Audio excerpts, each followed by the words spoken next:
खामानि रायजोफोरनो होनो हादों आङो दा इलेक्सन खाथि जिहेतु जाबाय टाइमबो खम जाथारबाय ओंखायनो बिनि सिगां इलेक्सननि सिगां जेसे हागौ बे हाबाफारिखौ लादों दिनैबो खमाव आङो बे लामाबारि बिसिडिसिनि आन्दारावनो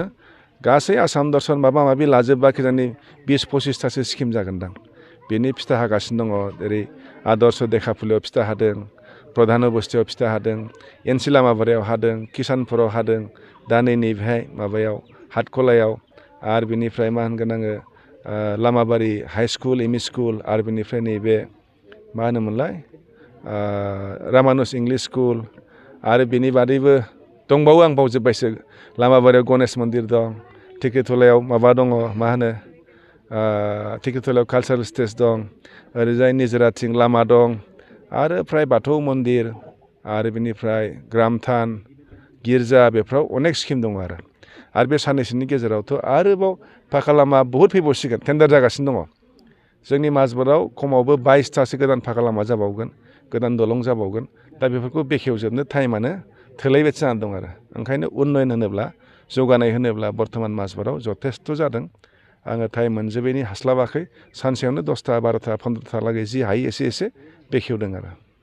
आसाम बिधान सभाया फैगासिनो दं बे बिसायख'थियाव दा नोंथाङा माबायदि साखाफारा आंथ' साखाफारायानो आरो जोंहा सरकार दङ हिसाबै जोंहा खोब सुबिदा जादों मानो होनब्ला थांनाय बाराव जोंखौ जि भट होनाय बेखौनो दाबो बावाखै रायजोफ्रा बे हिसाबै जोंनि सायाव खोब आसा दं जोंबो जेरै खोथा होदों बिदि खामानिखौ मावबाय थादों जायनि जाहोनाव रायजोनि फोथायनाया जोंनाव बांसिन दं आरो बे हिसाबै दा जोंखौ खोब मोजां भट होगोन गुबुन दोलोआव थानायफ्राबो नुखादों जे बे माजबाद समस्तियाव अन्य पार्टि खालामबा गुबुन पार्टि खालामबा जेबो लाब जानाय नङा देरहानो हानाय नङा बेखायनो गुबुन पार्टिनि बिराद मावथिफ्राबो जोंजों दा हाबनो थाखाय जगाजग जागासिनो दङ आरो आङो सप्तासेनि उननिफ्राय गासिबो बिएसडिसिआव बिराद गिदिर जयनिं प्रग्राम लानाय जागोन आरो अनेक हाबगोन आरो ओंखायनो मिजिं थिदों एबार बिराद मोजां भट लानानै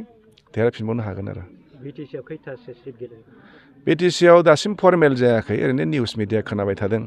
हय बिनि बाराबो जानो हागौ खमबो जानो हागौ खिन्थु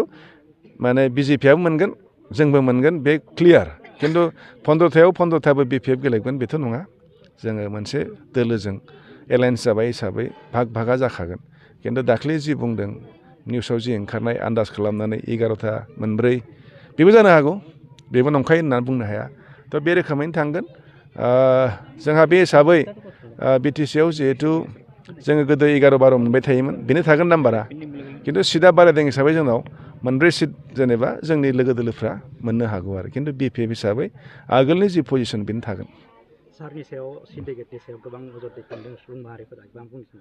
आंथ' नुवाखै बेफोरखौ मानसिफ्रा खोन्थायो आंनो बहाबा होदोंनो मादोंनो बेफोर रिउमार जागोन रिउमार खोथाखौ नोङो आं मा एन्सार होबावनो आंथ' माथ्र 3 मासनिल' मन्थ्रि जादों 3 मासनि मन्थ्रियाव मोजां खामानि मावनो आंहा टाइम थायाखै दिनै आं खस्थ' खालामनानै जोंनि हान्था मेला बा ट्रेन्सपर्टनि रेभिनिउ बेखौ आं दासिम नैबे फेब्रुवारि माससिम थांनाय बोसोरनिफ्राय 200 कोटि बारायना होदों आङो बेखौ आङो गाव माने जथेस्थ' गोजोननाय मोनदों आरो बेनिफ्राय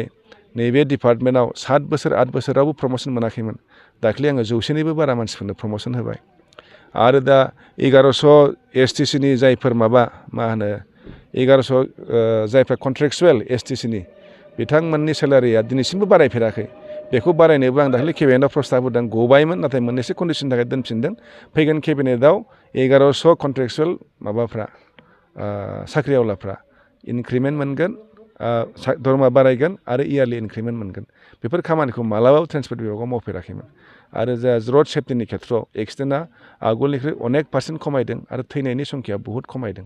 बेफोरथ' ट्रेन्सपर्टनि मावनो गोनां खामानि बेफोर खामानिखौ आं मावबाय थादों बेफोरबायदि जायफोर बाथ्राखौ बुंलाबाय थादों आं नुवाखैबो खोनादों खिन्थु बेफोर खोथाया ओरैनो रिउमार आरो